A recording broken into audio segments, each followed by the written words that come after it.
This is RJ Paxton, and you're listening to Garrett Smith's podcast.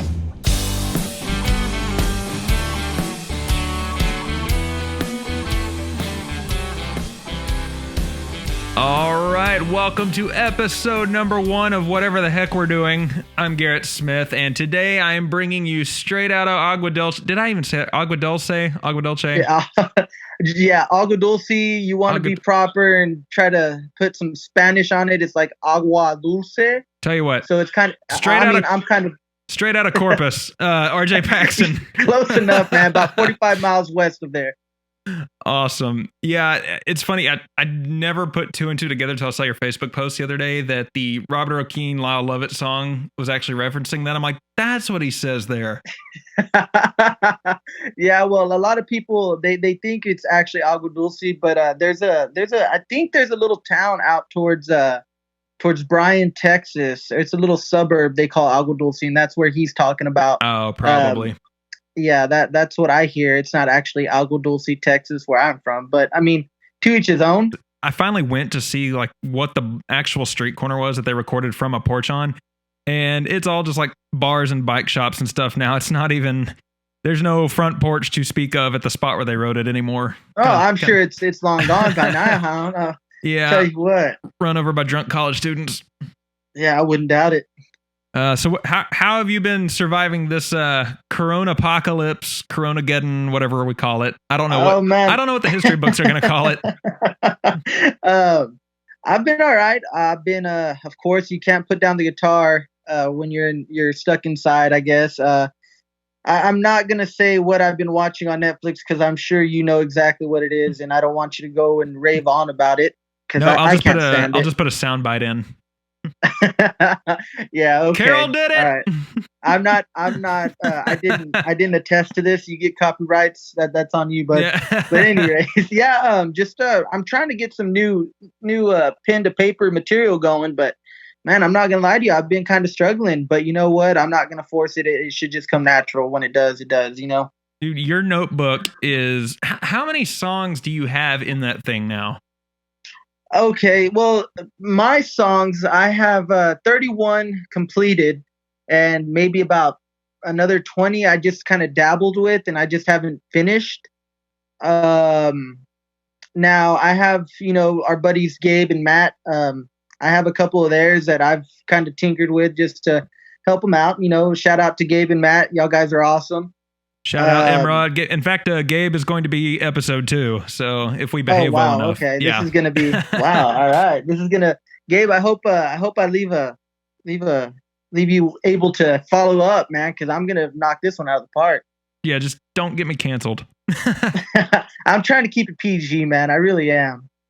If I can make it to the Stephen James interview, that'll be the true test. Oh man, I love Stephen to death, but watch your language, hound. Well, I think, was it last time he was on a podcast, the Corpus Christi, California? Oh my God, here we go. Oh no, that was probably not his proudest moment. We'll veer off of that because I don't want to throw anybody under the bus here. We should just have a shame segment where I ask each guest, like, what was the low point of your publicity career? Wasn't this one of the questions that you sent me on email today? Yeah. This one wasn't in the email, but who's your biggest feud with? No, for real, man. Yeah, so doing a lot of writing.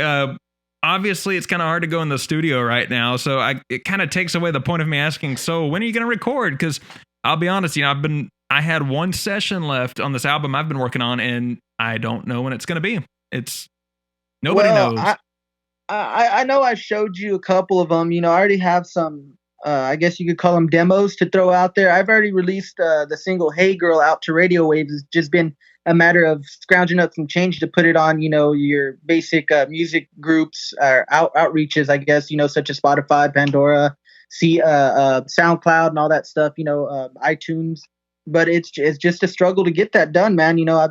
I've been busy, but before this whole Corona outbreak, a bunch of ranching and stuff like that, but I'm looking to putting it out this year, looking forward to getting Hey Girl released out there. And then, I got a few more that are going to be coming out on a small little EP, and good Lord willing, the creek don't rise. We'll have it out this year. Yeah, that's the truth. The ocean level where you're at don't rise. That actually creates the worst possible segue into. I like to talk about how I've met each guest that's on here, and I met RJ playing a hurricane relief concert that Stephen James threw at Cassidy's Irish Pub down in Corpus, and it was rough for me because I lived in Houston at the time. We had plenty of flooding. The hurricane itself didn't really hurt us. It was the flooding that wouldn't leave, and after that. You know, the devastation for me when I was able to get out of there finally was driving through Refugio. Forgive me if I said that wrong. Bayside. Close enough. Everybody messes it up. And just seeing that everything looked like popsicle sticks laying on the ground. You know, it was just in like lines of people passing supplies from the grocery store to across the street. And I just I wanted to pull over and help, you know, but I was already on my way to do what I could down there. And I took a detour through Port Aransas, and that was awful. Like, just the whole island was wrecked. Oh yeah, man. It was in shambles, man. I remember seeing I think it was the next day after everything was all said and done, you know, on the news, and it was terrible because I got some good buddies out there that have condos and stuff like that. Man, they just headed straight inland when they found out, man, and they come back and seeing all that, I could only imagine. Like, we didn't really even get touched out there in Dulce. We call it Dulce, Agua Dulce. When I say Dulce for y'all listening, oh, that's all you had to say. Dulce. That's so much easier. Dulce. Dulce, yeah. When we're out there in Dulce, we didn't really get anything but a little bit of rain. It was like a cow pissing on a flat rock. You know, we didn't have much of anything out there. So, but yeah, man, it was a bad time for the guys out there on the coast. It was a bad time for a lot of folks, and it's. Like the positive thing that came out of that weekend though was meeting you and getting to hang out with Steven and met a few of the Corpus guys, and you know, for anyone listening out there, so RJ and I have been friends since 2017 when that hit. And oh man, I believe so, yes sir. Yeah, so just 3 years, going 3 years here, and it's interesting. You mentioned Hey Girl a minute ago. The first time I got to hear the song Hey Girl, we were at the Exec Surf Club, also in Corpus, and it was before one of our friend Steven's shows, and we're at the bar just talking songs and music and careers and, you know, where we're kind of eventually going to pitch songs and all this kind of stuff. And RJ kind of looks over his shoulder, kind of funny, and he's like, hey, I want to see what you think of this song. It may sound a little poppy the way I'm singing it, but just bear with it. And he starts giving me the rhythm, and he starts singing what would become Hey Girl. And I was like, why do you look over his shoulder? I thought, oh, probably because he's standing next to me at a bar singing Hey Girl. You know, I'm like, this might look a little strange. So we vacated to the patio and let Steven play a show the rest of the night. Oh yeah, man, that was a good night though. I barely remember it, but it was a good night. Well, then you did it right. That was actually the night I met Gabe Fidel too. Oh yeah, man, Gabe, good people, man, good people. Yeah, we've name dropped. So basically, 3 of the first 4 guests this podcast is gonna get, and we're not even 10 minutes into this thing. But oh man, I could go ahead and I could get a spoiler alert on, and I'll name everyone that's coming on. We're all good buddies, you know. The moment you do, somebody bails. Well, he said. Well, then we'll keep our mouth shut right here. Oh, as if we knew how to do that. Boy, howdy. Yeah, so got new music coming on, and I've heard a couple of your demos, and I think they're really great. Like, Hey Girl's a good song, but I gotta tell you, like, you're starting off decent, and you've got a lot of better stuff loaded in the chamber ready to fire off, and I think that's really cool.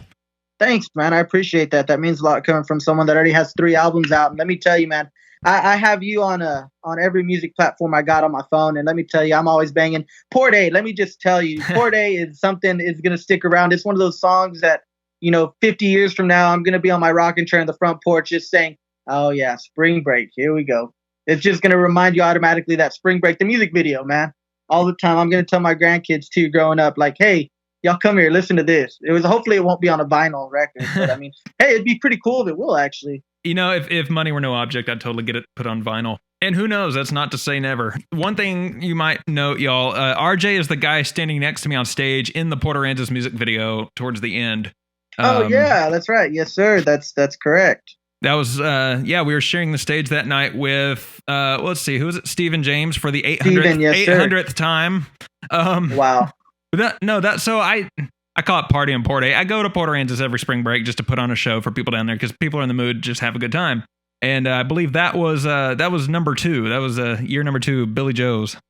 And then oh man, this yes, year sir. I was missed that. Billy. Shout out Billy Joe Wilson. Brought us down there to the Craft House. Missed that place. But I got to say, I love how this year's turned out. This year was by far probably the best show I've ever gotten to play, and got to hang out with you guys again. And we had it at the Back Porch Bar, and that's a real cool venue. It just overlooks the water, and it's right next to a bunch of condos. And one of my college roommates, his family lives in one of those condos. So I told him, I said, if your parents get mad about the noise, we're doing it right.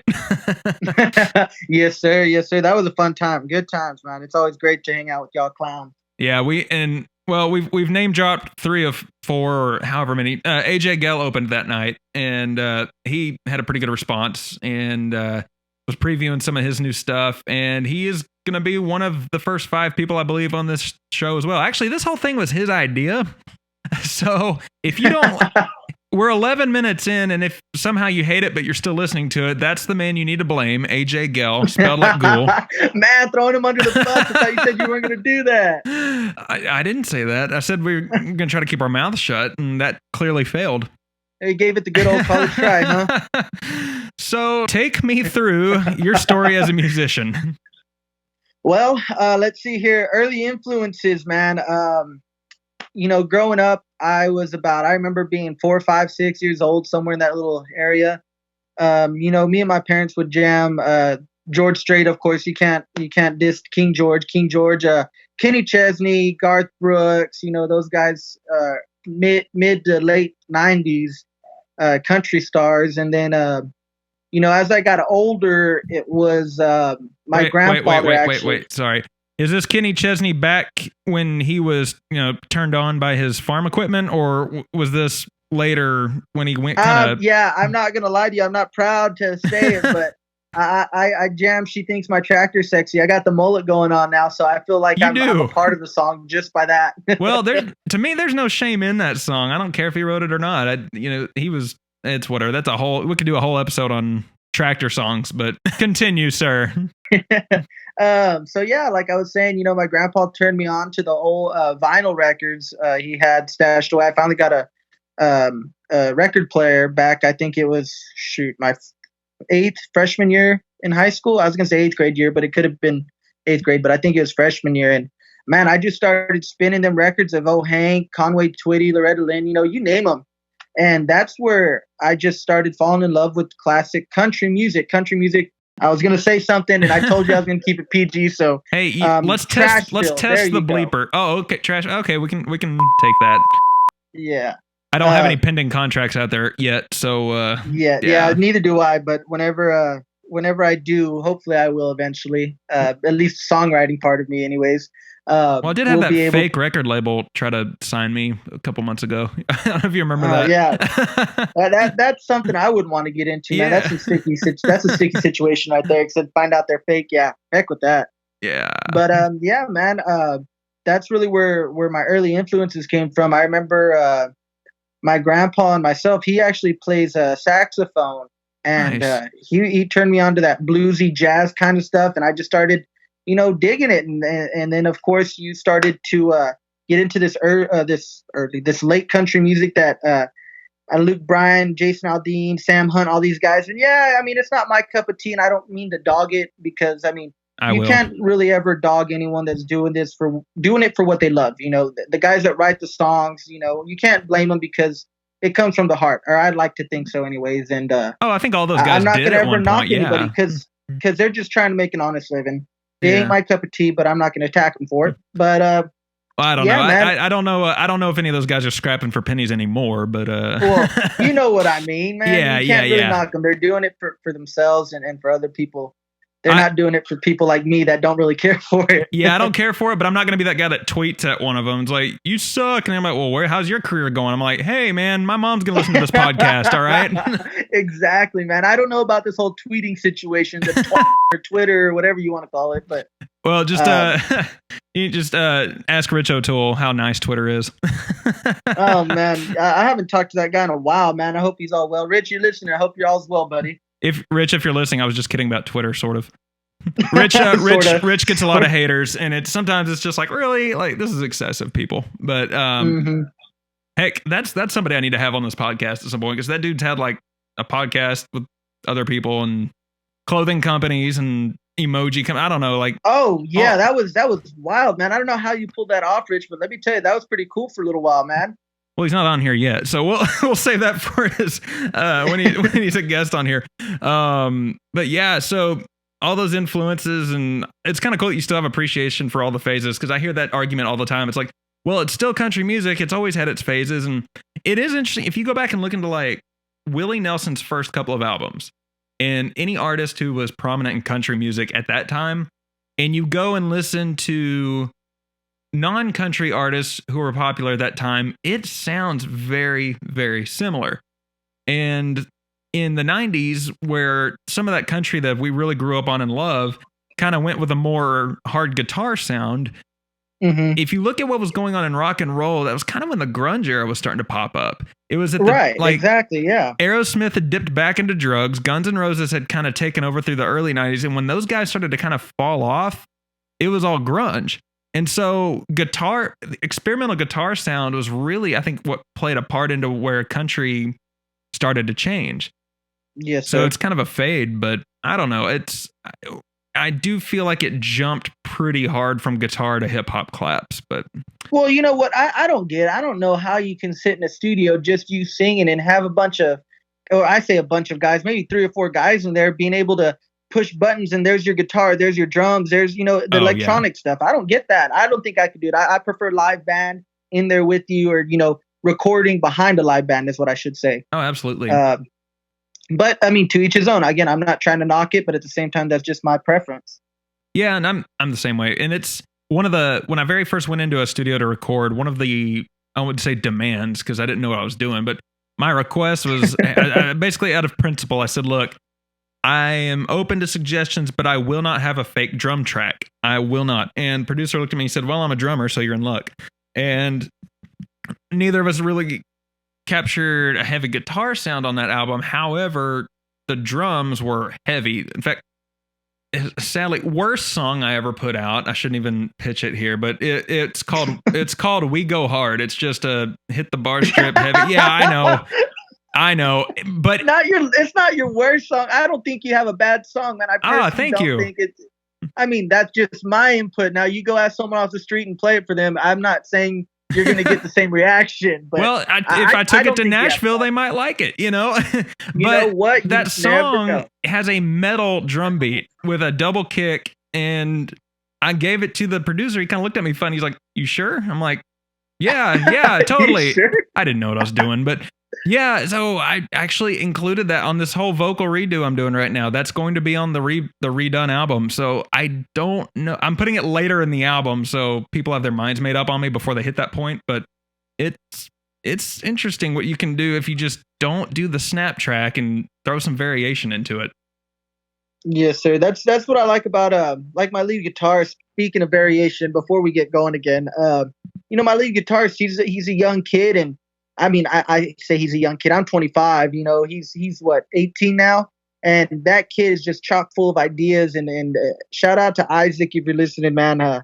That this album wouldn't be on track without you, man. You're a great guy, but he keeps it fresh, and he brings in not only his rock style that he likes, but he'll bring in some pretty good stuff, man. And I really do. I thank my lucky stars, as Steven says. I thank my lucky stars. He's on this little EP with me, man. Why do I feel like by the end of this podcast, I'm going to need a sound bite of that guy? every time his name gets dropped on here, it's just going to be like, ha hey. Man. He going to kill me before he ever gets on this program. Well, in all fairness, to be fair. Steven, we actually met through Steven, as you said. That guy, man, there's never a dull moment with Steven, man.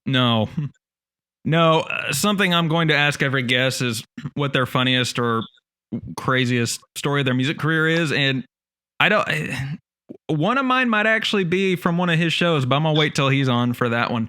Well. Yeah, grew up on country. That was a major influence. When did you actually start playing and performing and writing music? All right. That's a good question. I started performing, singing. I mean, everyone can sing, whether you're good at it or not. You got to let the people that listen decide.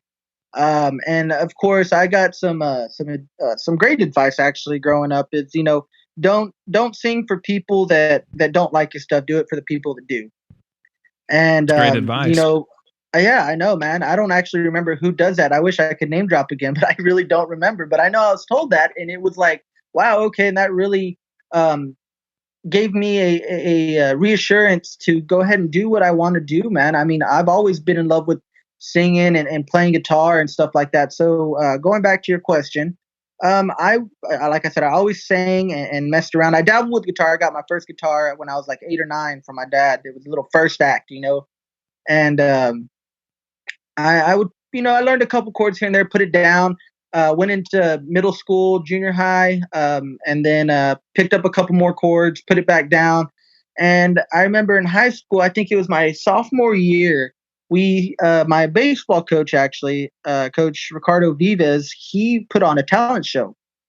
And me and a couple guys from the school had a lot in common when it came to music. And we decided, hey, let's do some covers. Sweet Home Alabama was one of them. And then we did Always a Love Song by Eli Young Band. And I think that was, Country Girl Shaker for me was going to be one of those, but we just couldn't get the bass in there. So we decided not to do that. And I don't know why I let them convince me to do that. But anyways, apropos, going on.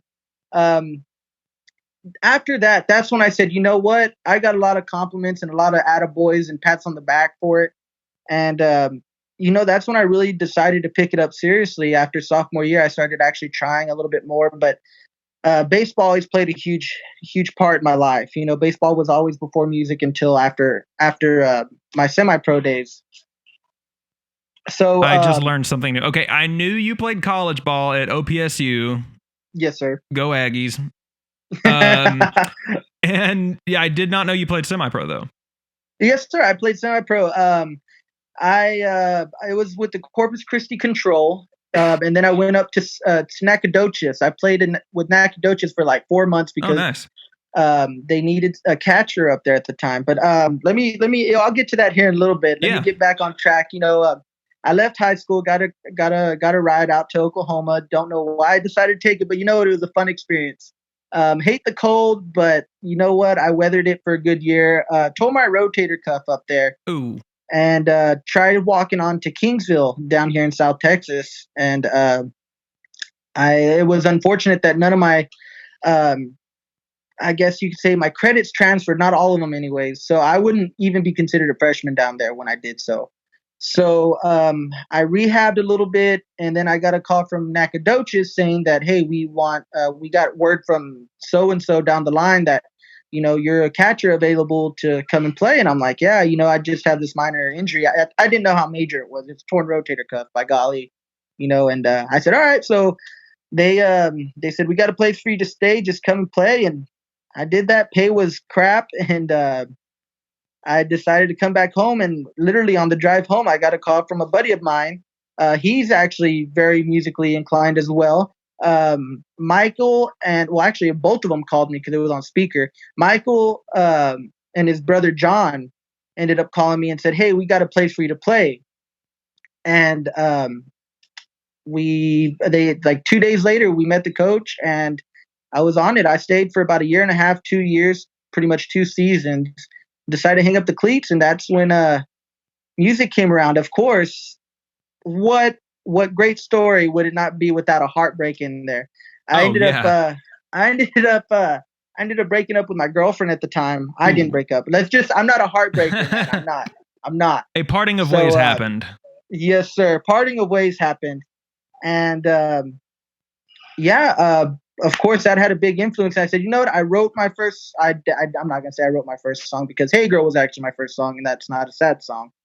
I attempted to, and it just didn't fall into place, man. So you could make a sad version of Hey Girl. See, I already have that breakup song though. You haven't heard it yet. That's gonna be probably on the, if there ever is a second album, but I think it's just too slow. I already have too many slow songs and sad songs on the EP. I don't want to override the whole variety of experience. I don't want to keep it too sad for the guys and people listening for the album, But yeah, that's kind of, baseball was always first before music until, like I said, after I left college. And yeah, the heartbreak, and that's really all there is to it, man. And I just started playing, and a buddy of mine, Daniel Herrera from Banquetti, the neighboring town from Agua Dulce, he actually taught me how to sing and play at the same time. I was never one to do that. I couldn't do it to save my life until I started running into him. He was an old high school, or I wouldn't say high school. He was a childhood friend. I can still barely do it. He kind of taught me how to do all that. So if it wasn't for him, I wouldn't be playing. So if you want to thank him or curse him, y'all decide. To each his own, So your musical journey is basically the classic story of when one door closes, another one opens, which is pretty cool. Yes, sir. Actually, that's a good way to put it. Yes, sir. So would you say like that was kind of the backstory for Hey Girl, that breakup? No, sir. Actually, Hey Girl, if you're asking for that backup, it would probably be, the backstory would be, I'm not going to give you my secrets on how I write, but I'm going to say Hey Girl actually happened on accident. No girl was in mind when I wrote that song. I just said, you know what? I want to write a song. That day, I remember sitting down. I said, when I write, I want to write a good song. I want it to be about a girl. What country music song is a good one anyways? It's not about a girl, So yeah, I said, I'm going to sit down and write, and it just flowed. I wrote Hey Girl in 15 minutes tops, maybe even 10. I could be lying to you. And it just flowed. It was just simple, move the capo around until I found a good sound, started muting at first, and then I it's all history from there. I like it. It's crazy how sometimes the great songs are the really short ones, because I think Tammy Wynette wrote Stand By Your Man in like 20 minutes in her hotel room before a show. and now wow, that's I did not know that one. That's cool. If I've got my story right, somebody will probably fact check me. Looking at you, Snopes. But yeah, it's crazy. And then like Sweet Child of Mine, they wrote in like an hour or two. And that they were that guitar riff, Slash was using it to make fun of someone. He said they belonged at the circus, and so he was trying to play like a circus song. And one of the guys ran in the next room, said, "Do that again." And now it's Sweet Child. So wow! The more you know, the more you know. I wrote Out at the Dance Hall in like 20 minutes, but it kind of sounds like I wrote it in 20 minutes. Man, you got to stop dogging yourself, man. No, I can dog that song all I want. Don't ruin it for the listeners, because people that haven't listened to it. Oh no, the listeners can go hear my good ones. I can list all those if you want, but this is your interview. No, I'm selective with who I say it like this. Songs are like your children. You're a lot more proud of some of them than others. Wow, you gotta. You went there. Well, I don't have. Okay, my mom would probably agree. I don't have kids, so I'll just slap my songs around. Oh man, my mom would have bowled over laughing if she heard you. I'm definitely not the favorite. I'm definitely that duck that you try to get in a row, but I'm always wandering off doing different things. My mom would say, "Yeah, you're definitely Garrett's worst song." That's what she would probably say right now. You're Dirty South. All right. Oh man. Oh, I like that one. So that's not really an insult. That's true. Honestly, that's one of those where everyone else likes it. I'm just the one that gets tired of it. The backstory behind which of your songs would you say have the best stories behind them? Oh man, don't make me pick and choose. I know you just said your which of your kids do you love the most? See, I can't. I don't think I'd be a parent to do that. First off, but second off, if I had to pick, I just wrote one that I think I showed you this one when you last came down to Port A. Not this Port A. During spring break when we shot the music video, I showed you that one. It shouts out Gabe and Steven and all my buddies. And Imagine That is the name of it. So y'all be looking out for that one if it comes out. Or who knows, maybe someone might like it and want to record it for themselves. But to be clear, he's not talking about John Lennon's Imagine with shout outs to a bunch of his bros. Yeah. I'm picturing you with a piano on a beach. Oh man, there's no religion. Dude, I can't do that. In my Speedo, my man underwear, and the mullet. Come on. But yeah, I think that one's one of my favorite ones. But then I got a couple of sad songs that my buddies all like. I really like. I do have, like I said, about 30. I think it was 31 songs that are finished, and I couldn't choose, man. I really couldn't. I don't even have them in front of me right now, and I've written, not bragging. This is a humble brag, if anything.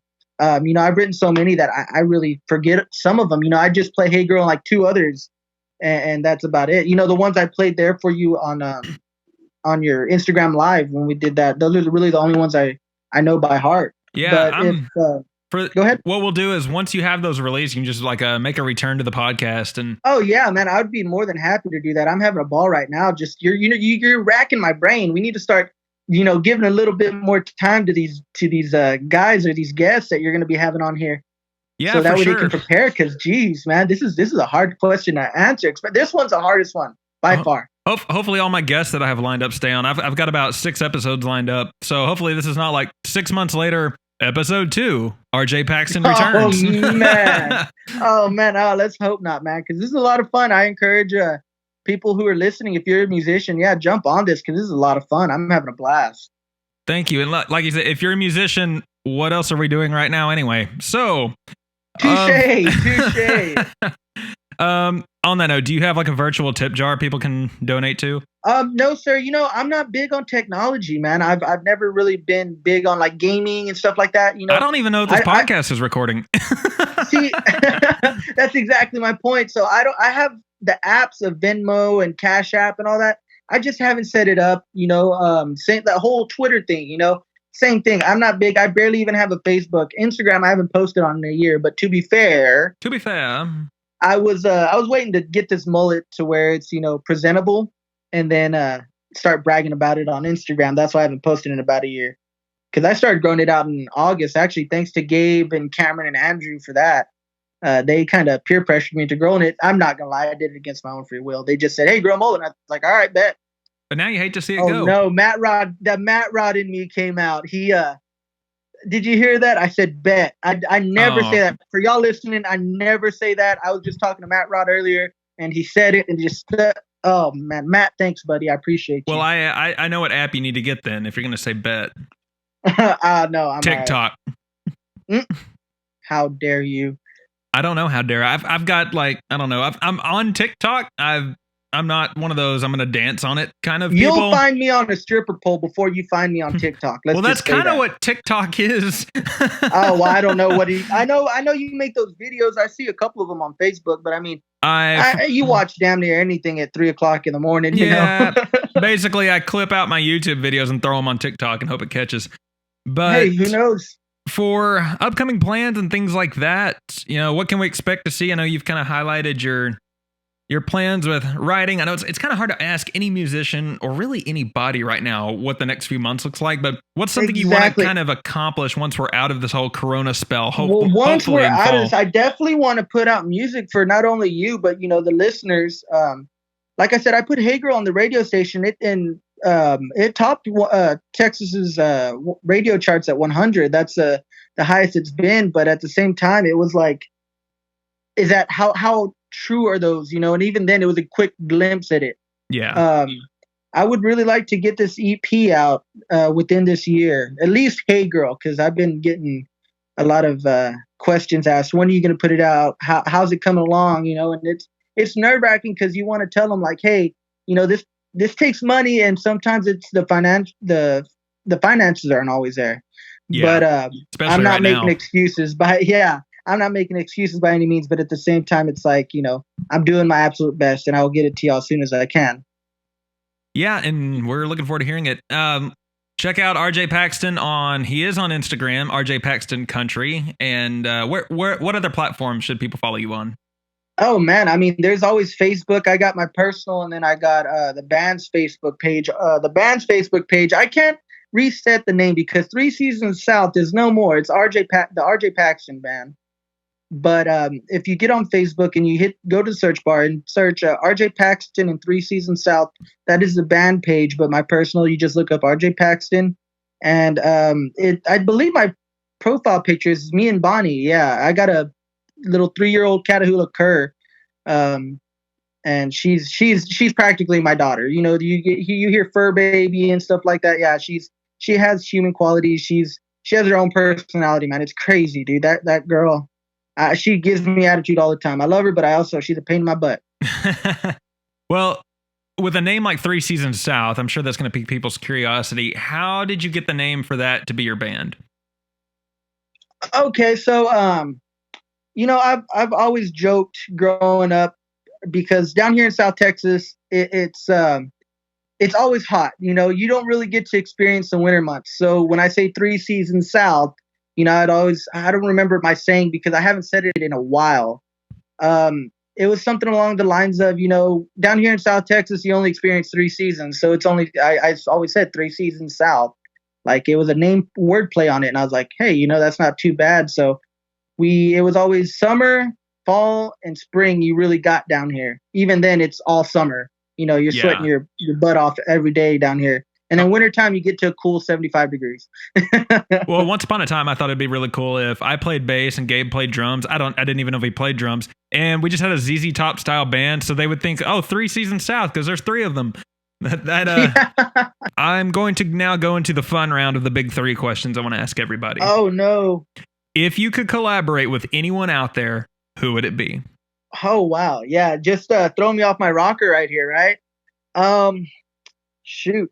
Okay, well, I got a little 2-part answer for you. Anybody like mine's out a of 2-part genre, if you're talking about country, and then I can't answer that honestly because I call me crazy, and this is kind of the wild side of RJ coming out. I'd love to collab with Post Malone. Dude, isn't he like one of Joe Exotic's husbands? I mean, he looks like it. Oh man, you gotta say something weird like that, man. You know it, man. But I think that guy's just so interesting. That guy, he comes up with some crazy stuff, but you know what? It works for him. And his last album he actually put out, he had a bunch of features like Ozzy Osbourne, and the kids nowadays just found out who Ozzy Osbourne is because of Post Malone. I'm like, which is unfortunate because Ozzy's like not going to be touring much longer, and he's got Parkinson's and all this kind of stuff. Like, who's this old guy that Post put on there? I'm like, dude, Ozzy was the first person to eat a bat and didn't get the world sick. He was. Man, yes sir.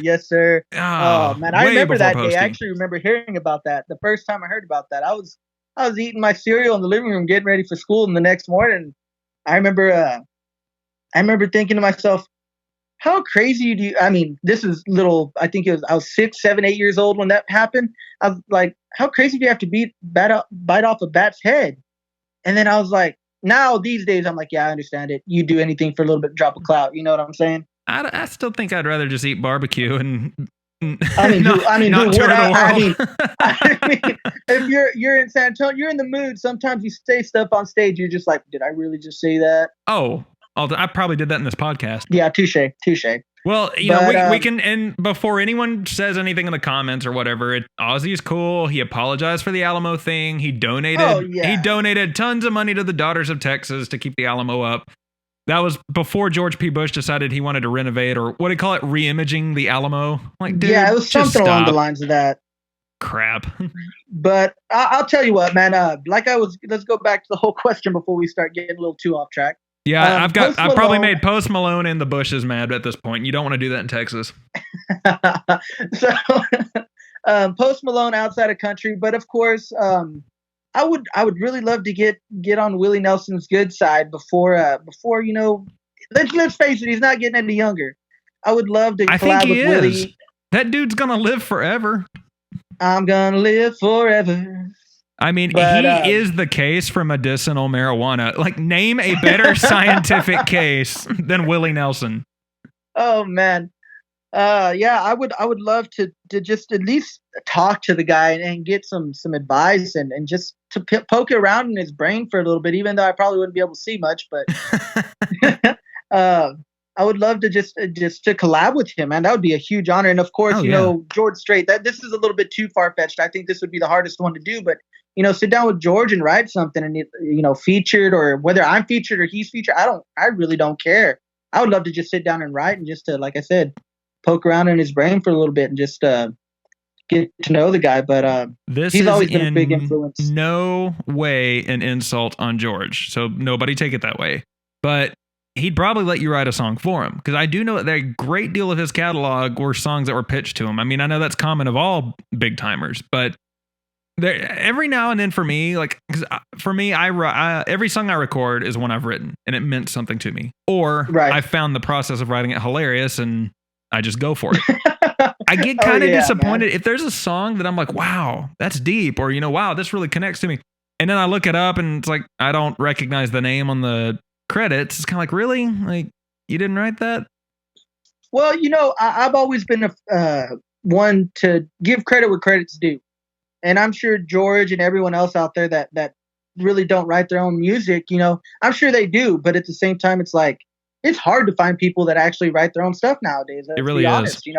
Down here in Texas, we got our own little branch of country music, which we call Red Dirt Texas Country Music. I wouldn't say really Americana, but I don't think that originated here in Texas. But I can't even define Americana for you. Everyone keeps throwing they throw it around now. Yeah, so I'm just gonna go ahead and stick with Texas country, Red Dirt.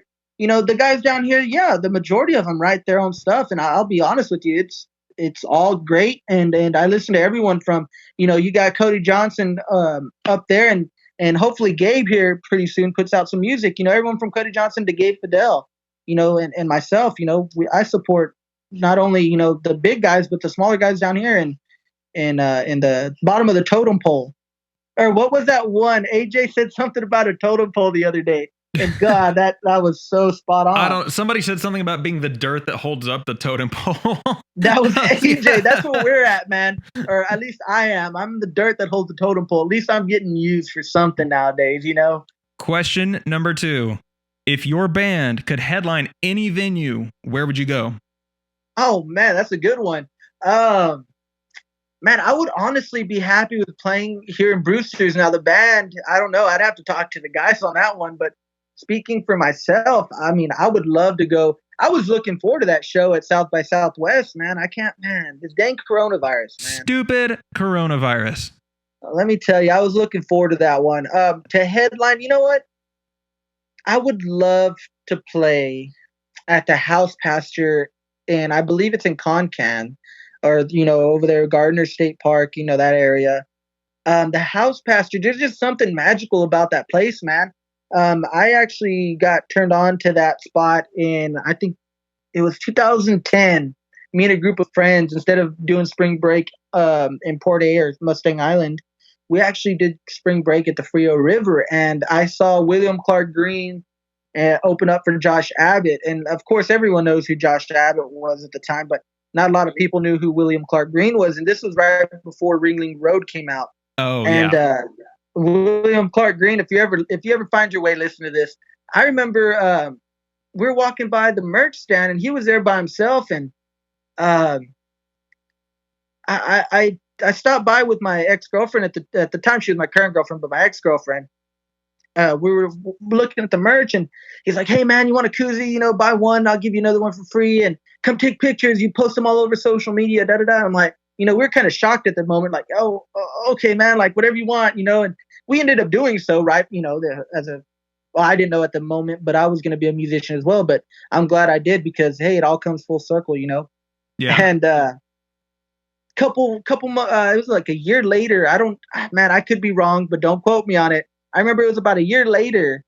I heard Ringling Road, and it's like, oh, William Clark Green, and sure as hell, everyone's, Ringling Road, da da da da, and then the next big thing, and all his music starts, come to the surface, and I was like, hey, I met that guy before anyone really knew him. So I go back to the whole Facebook picture that I posted of me, my ex, and William Clark Green, and it was just a good time.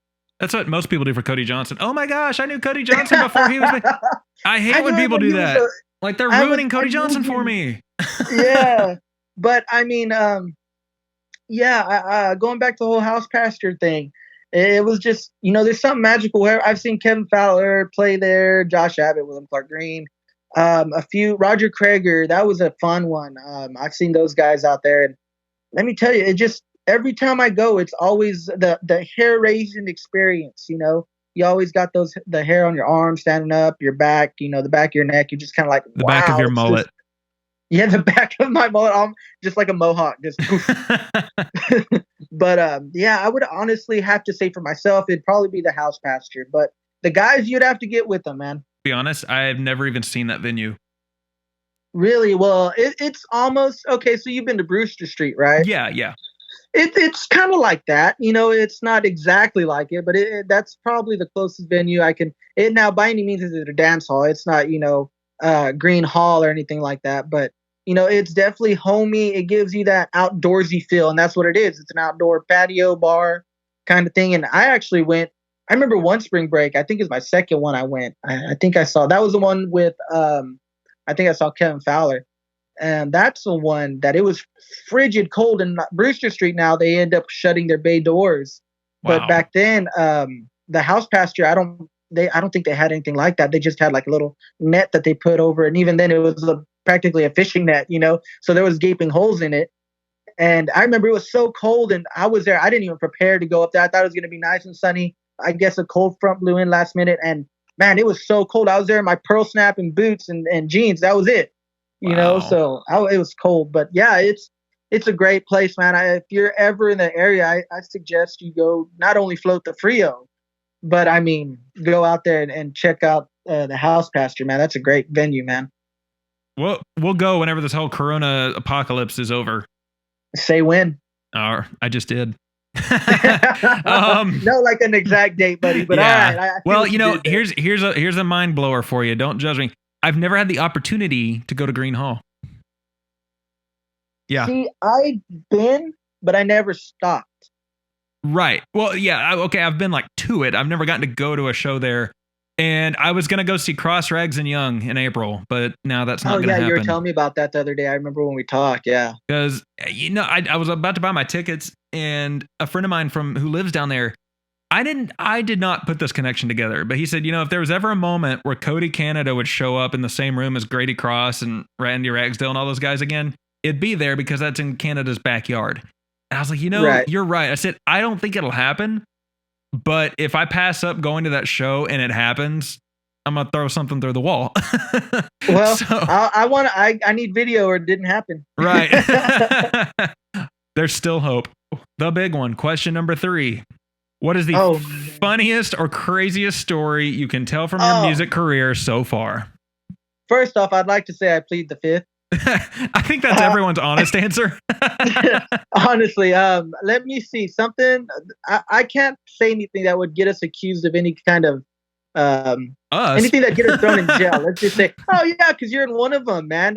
Probably. I thought of 2 right off the bat. The first one I thought of was, Speedy. I don't know if you remember Speedy, man, when y'all played at the Blue Marlin.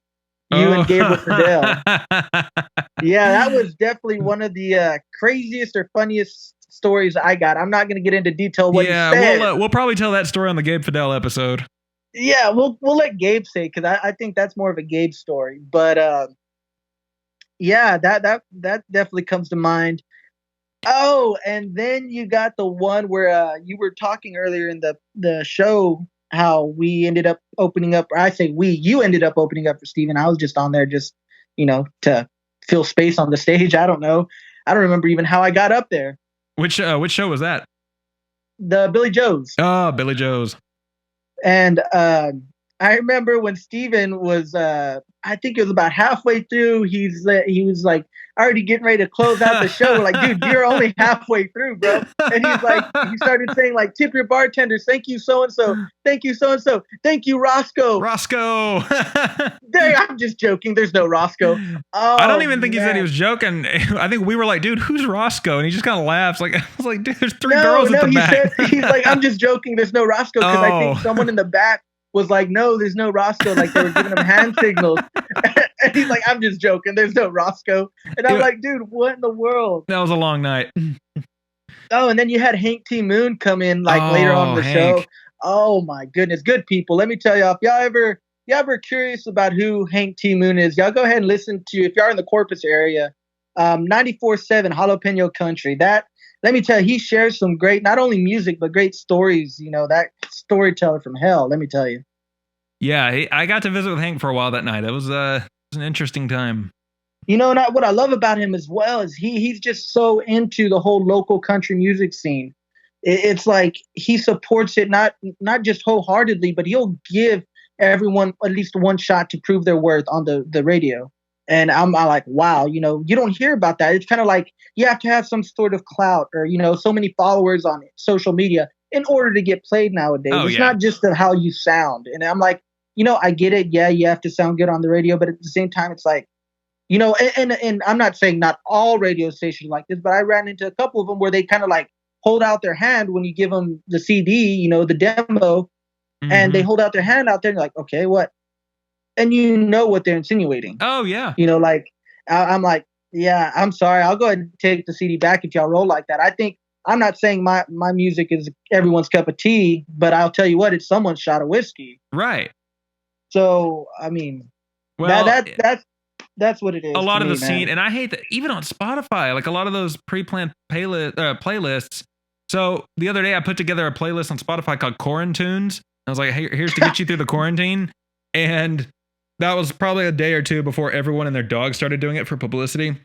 But I was like, I just want to shout out a bunch of artists and put some of my favorite songs in there. You never know. You'll make a friend for life, not just doing that, but I mean, well, I had let me tell you, another musician text me about it, and he said, did you have to invoice the artist like all the other Texas playlists do? For real. Well, I'll tell you what, man. I'm not one for Spotify, but I hear that's the easiest way to get your music out there. Yeah. That's what everyone goes with. I'm more of a, I'm a sucker. I bought into the whole yearly subscription of Apple Music. That's what they call it nowadays. It used to be iTunes, or I think iTunes is still around, but Apple Music.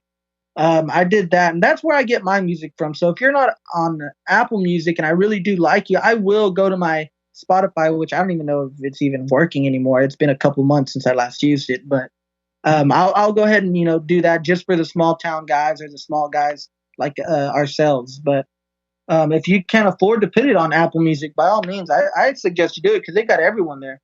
We need to see. Does Napster still exist? Dude, that was that and what was that one app that we got all our LimeWire? LimeWire. I think 2020 was downloaded off LimeWire. It had to be. It makes perfect sense, actually. Well, I've learned the hard way not to go scuba diving in sunken ships, and what I mean by that is, I thought, I heard that MySpace is still around and that it's just a bunch of musicians trying to pitch their songs. I thought I might as well have a playlist of my music on there with a profile because you just never know who's going to stumble on it. So I created a profile. I put my music on there, and I left it alone for months. I forgot I had it, and then I opened up my social tab on my Gmail, and there were all these MySpace emails of all these new followers. I'm like, dude, that's a lot of followers. Hundreds of them. So I go I open it up, and my wife is sitting there next to me, and I open MySpace and click on the followers tab, and it was hundreds of fake spam accounts featuring nude women and all these thumbnails. Oh my goodness, how awkward is that? And I turn and look at my wife. I'm like, I don't know what this is. Oh man, I bet you Hannah. I mean, Hannah's a great woman. Let me tell you, I could go on and on about you're a lucky man, and she's obviously a lucky woman because God, dog Garrett. Let me tell you, y'all are awesome. Y'all are awesome. Thank you, sir. I'm just gonna put it out there. I hope all is well with y'all guys. Before this show ends, I hope all is well with y'all, and I'm still praying for you guys. But yeah, man, I actually thought about it the other day. I'm actually here in McAllen today while we're on the phone. I'm in McAllen, Texas. That's over here, like 15 minutes from the border of Mexico. My dad lives down here. I came to visit, but and I'm staying quarantined. I go from my car to inside, and let me tell you, they got this place sparkling out here.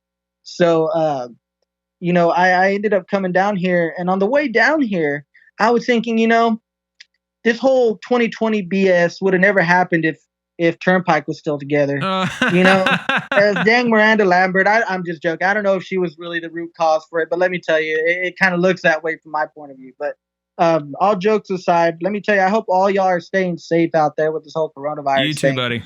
And everybody listening. God, well, I could stay on the phone for hours, buddy. I'm just letting you know. Of course, you could always edit this out, but I just want to make sure. Hey, you got anything else, man? I'm game. I could stay on the phone for hours if you need anything else. I'm hoping this takes off, and I'll have to get you back on here when you put some songs out. Yeah, man, I really do. I'm like I said, I'm praying so hard, to get this stuff going. And this whole coronavirus, of course, it's a stinker, but we got to deal with it. All right, man. Well, I appreciate you being a part of the inaugural episode of this thing. It is my honor. When you came at me with it and you asked for me to be the first person on it, I was like, you know what? You can't say no to not when a person asks when the person asks for help, you help them. Well, I asked Shania Twain first, but I don't want to let you down by telling you that. Yeah, that don't impress me much, huh? Yeah, pretty much. I don't know. We haven't texted lately, so. Yeah, that's my future ex-wife. You better leave her alone, all right? All right, man. But it was an honor. It was truly a blast, man. I really do look forward to doing this again sometime in the near future, and I look forward to actually following these because I'm real interested. I saw, you gave me an idea of who's all going to be coming up on these podcasts, and I'm ready to listen to what they got to say, man. RJ, thanks for coming on, and y'all, we're gonna play a quick song for you. This is "Hey Girl" by RJ Paxton. We'll see y'all next time.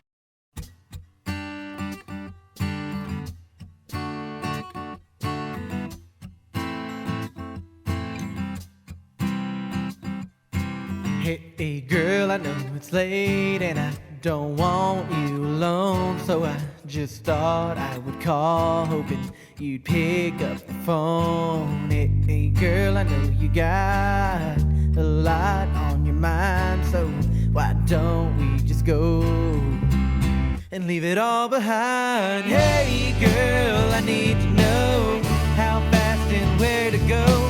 Hey girl, I know a spot by the creek we can skip some rocks. Hey girl, sit on the gate, it's a perfect night to stargaze. Hey girl, hey girl, hey girl.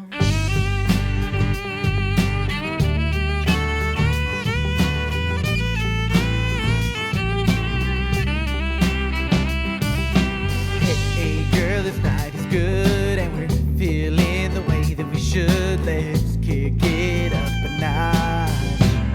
Are you ready or not? Hey girl, we'll cruise around and I can show you my hometown. Hey girl, we'll pop the top, then I'll break out my guitar. Hey girl, this night is young, so while we let's have some fun. Hey girl, hey girl, hey girl.